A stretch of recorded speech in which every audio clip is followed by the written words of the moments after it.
Primeiro-Ministro Taurmatan Rua Cateteng, apresentação quadro nacional do planeamento integrado médio prazo ajuda a atingir objetivos CIRA. Primeiro-Ministro Taurmatan Rua Cato Idane foi em seminário nacional apresentação quadro nacional do planeamento integrado médio prazo. Terça-feira, Loron Ronolores em Hito Fulan Setembro Tinangne e Hedili. Primeiro-Ministro Taurmatan Rua Cateteng, tempo a tempo, no hadia prática CIRA, atu atinge objetivo CIRA. Tempo a tempo, vai estar a atividade, melhora passo a passo o dia a dia tem a prática CIRA. Atu ajuda a atingir e tem objetivo CIRA.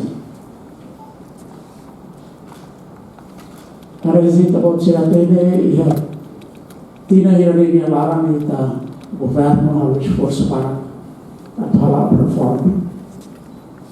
E o oitavo governo, a reforma que o governo harus esforço para desenvolver e a reforma à área de justiça, judiciária, a reforma da administração pública, a reforma de centralização administrativa, no nosso meio reforma finanças públicas. Tinangne governo halo esforço, hodi halau uniforme, atu desenvolve reforma judiciário, reforma administração política, no reforma finanças pública. Ba reforma finanças pública consegue halo esforço, maka altera orçamento modelo anterior.